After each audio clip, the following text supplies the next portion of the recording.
Yeah, we said in structural steel design we use CS3 standard number 16 dated 2014, which is the first part of your steel handbook.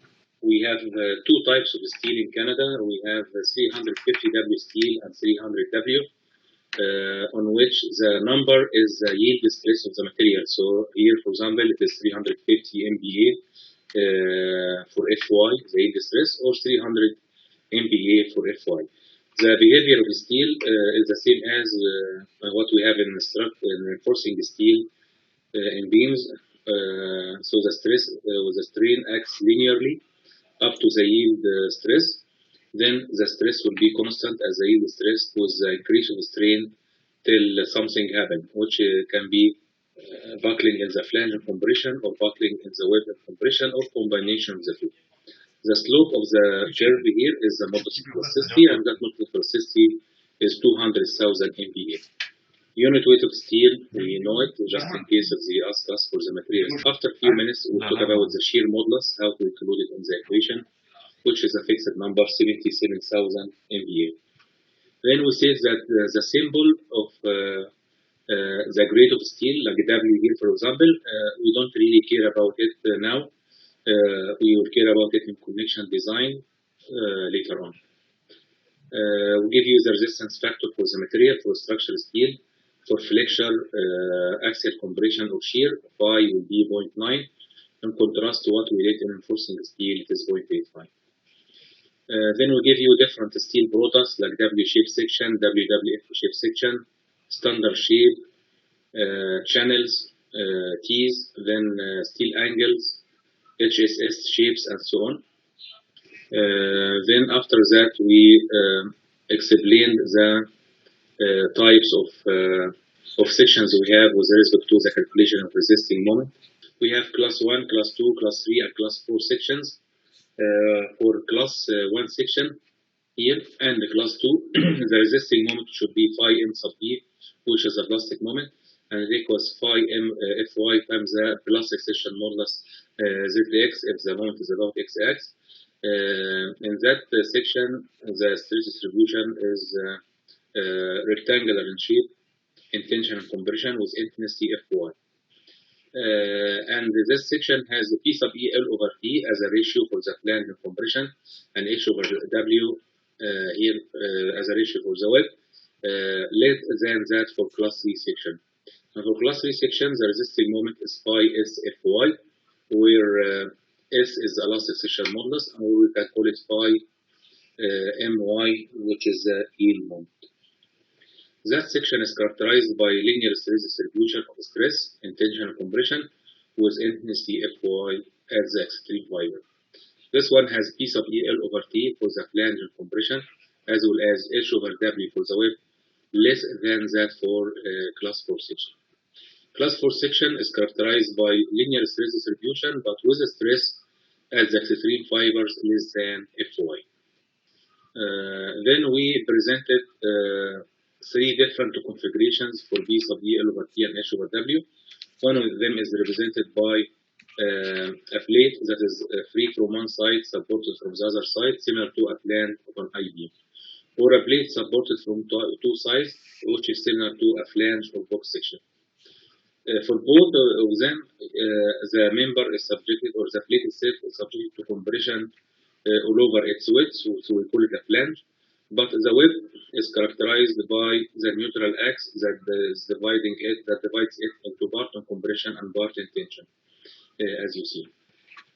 So to determine the classification of the section, you need to look to the left column here for that table, table 2.1 here, and table 2, and start with the classification of class 2 or the limitations for class 2. Then class 3 to see whether your section is class 2, 3, or 4. We don't need to touch class 1 at all because class 2 covers class 1 regarding the limitation, since the limitation here is or the resisting moment is the same. So in our course and in the exam, you will not touch class 1 at all. Start with the limits for class 2 and then class 3. Then we explained after that the procedure to determine the classification of the section and then the resisting moment.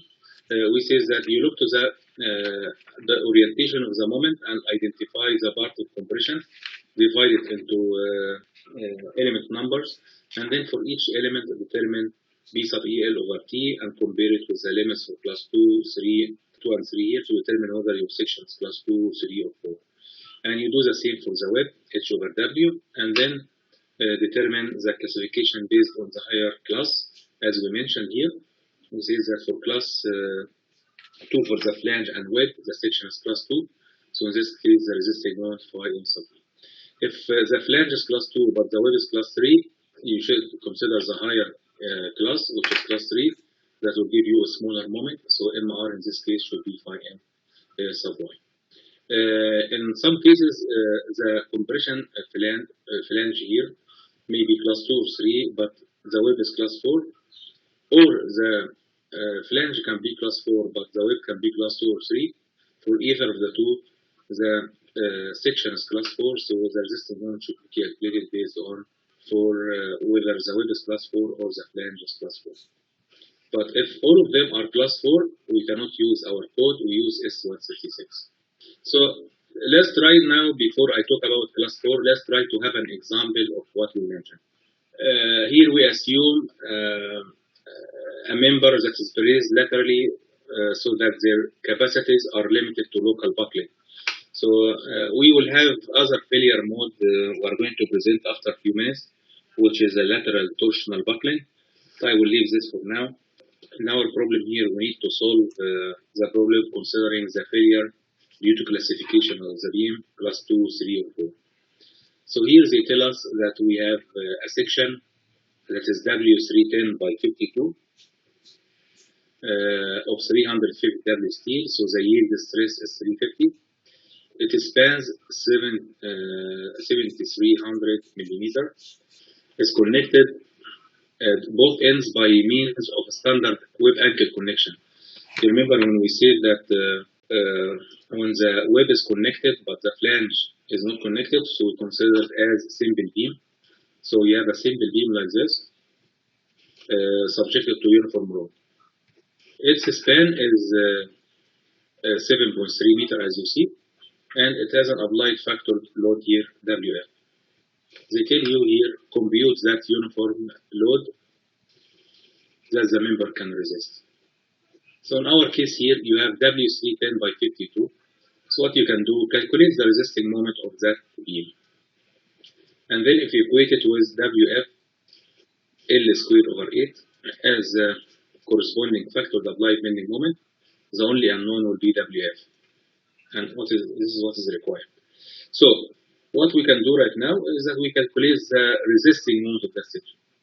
If you have W310 by 52, you can open the steel handbook and try to get the width B of the beam, the depth B, the sections of the flange, and the sections of the web. If you open 6-48 here, in the right page, you'll see the values for B, D, W, and T. And by the way, you can get also ZX from the table. Yeah, you see a table like this. For example, for W36 by 57, you have here the value ZX. For example, it is 1010, but multiplied by a multiplier 10 to the power 3. This is on the left page. On the right page, you see D, B, T, and W. Yeah, oh, okay. So in this case, if the moment acts this way, the same beam, so it will compress the top part.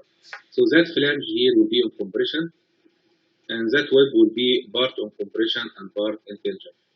So I take the flange first. I calculate B sub EL over T as a ratio.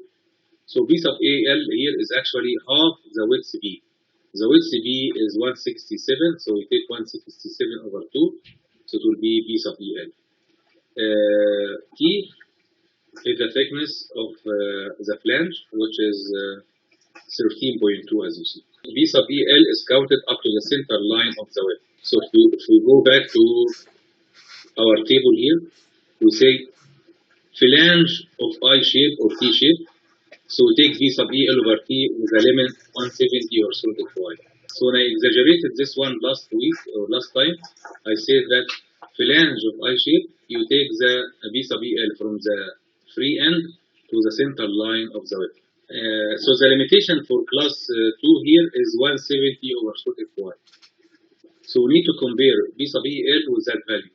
And also for the width of an I-beam, we need to calculate H over W and compare it with that limit for class 2. And we neglected that term because CF here, the compressive force, doesn't exist in a beam. So we deal with the first term only 1700 over square fy when we determine the classification of the section. And this is what we did here. We calculated the limit for class 2, which is 170 over square fy. So it is 9.1. You have B sub EL more than the limit, less than the limit, so your section is class 2. Then for the flange, you calculate H over W. That value H here is actually the depth D minus twice times the thickness.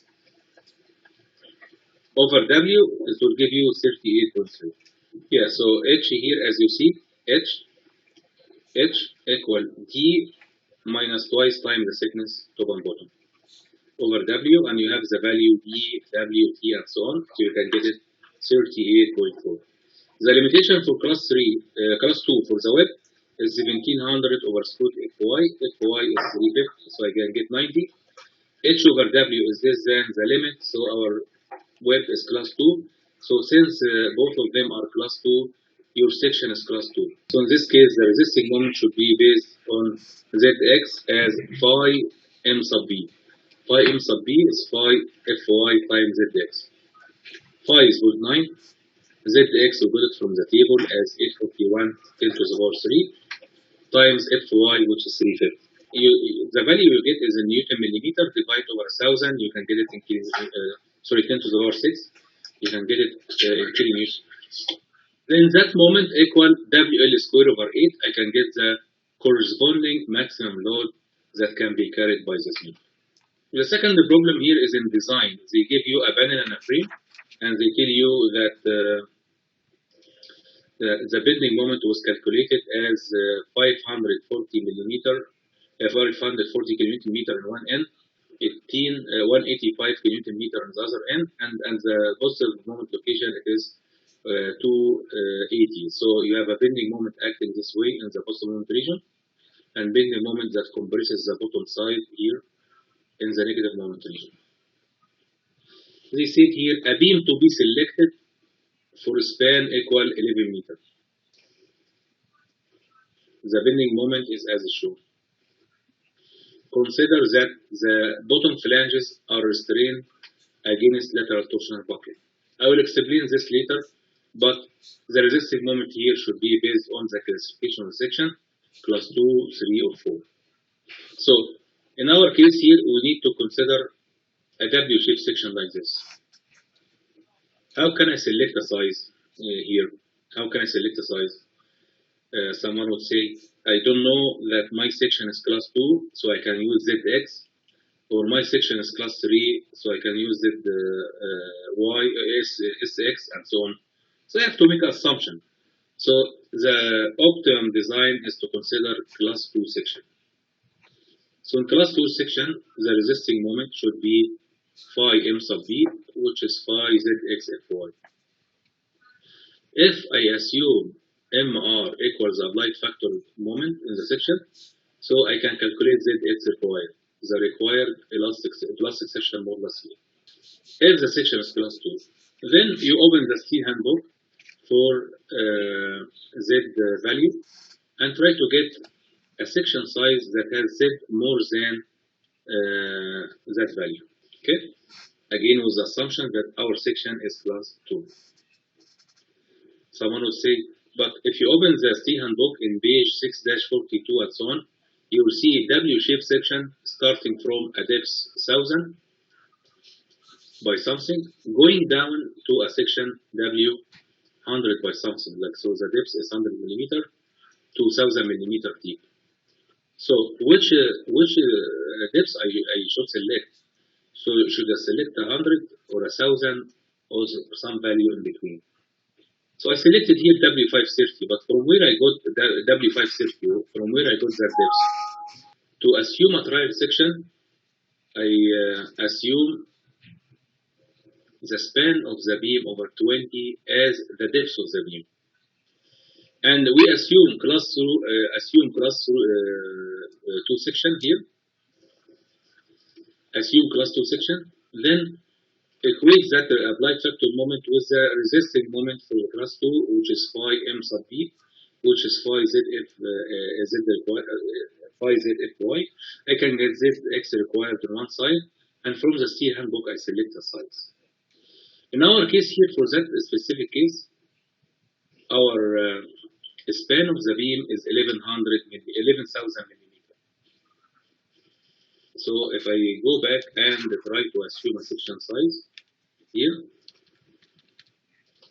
you take 11,000 over 20, it will give you approximately 550.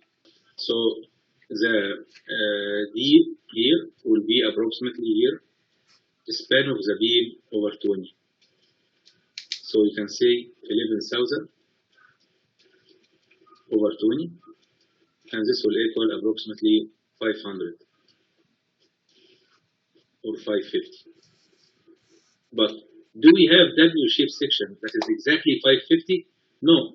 If you open the steel handbook, you will see that we have W 610, we see W 530, and we see W 480.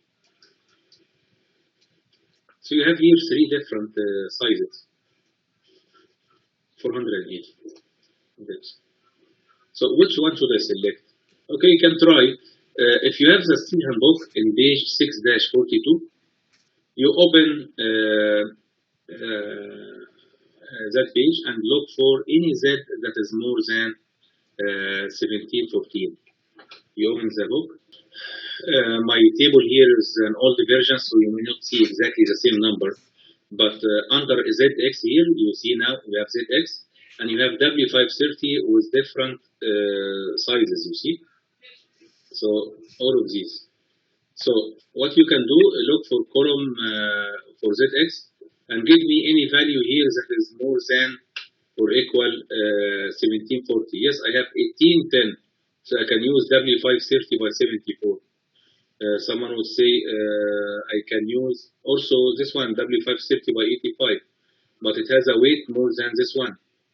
Anyway, you can try now 530 by 74.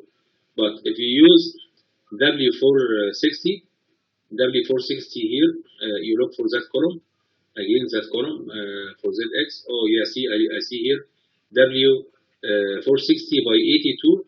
This gives me 1,830, which is more than the required ZX 1740. Someone will say, what about W610? If you go back here for W610, yeah, you see here W610 by 82. This is a smaller value, but the corresponding ZX is a lot, but it is W610 by 82. Okay, and we said here W610 by 74. W530 by 74. I will say W460 by 82. Which one should I select? Generally speaking, to reduce the cost of steel, so the second number here should be the smallest. So it looks like W530 by 74 is the smallest of the three values we got, so I can select that one. But if you select a higher higher size, the greater size, like for example W530 by 82, that's fine. But in practice, we try to select a weight, a smaller weight of the beam by looking at the second number here. So in our case here, we selected W530 by 82. So when you select that value, you go back to the table here, and yeah, so W530 by 82. So you can select ZX because we need to check whether it is class 2 or not, so that we can use it to calculate the resisting one. But anyway, here we need to get D, V, T, and W. You see these four values here for W86 by W530 by 72, which are, let me go back. Yeah, W530 by 74. This is what we want. So which is corresponding to this value here. So So I can get here D, which is 529, B, which is 166, and so on. I can get this value as you see here in the table. So if you have B, W, T, and D, you need to check that your assumption is correct. At the beginning, you assume class 2 section, but who says that the section you assume is class 2? So you have to calculate the classification or the classification of the section for the flange, the classification of the section for the web, and then take the greater of the two at the classification of the web. So calculated B sub EL over T, which is 209 over 2 as you see, over T, which is 13.3. Then we compare to the limitation for class 2, which is 170 over square root of Y. We got B sub EL over T less than the limit, so your flange is class 2. Then H over W, we calculated compared to the limit for class 2, it happened to be class 2. So both of them are class 2, which means that my assumption is correct for that section. But suppose that you calculated and it was class 3. What should you do? Go back to the steel handbook, and rather than using W530 by 82, you can select a greater size of greater weight. Like for example here, rather than selecting 530 by 74 or 530 by 85, you can select 530 by 92 or 530 by 101. So in this case, the thicknesses will increase, Zx will increase, and so on. If we go back here, you remember when I said when I determined the classification of the section, class 2, 3, or 4, we said that the flange may be class 2 or 3 or 4, the web may be class 2 or 3 or 4, and we determined the resisting moment accordingly. Now I need to focus in these two cases. When the flange is class 2 or 3, but the web is class 4. So the resisting moment should be less than the yield moment for class 3. Or the flange can be class 4, but the web is okay. It is class 2 or 3. But the section has to be class 4 anyway for the greater grade. If the web and the flange are class 4, we cannot use that code for design here.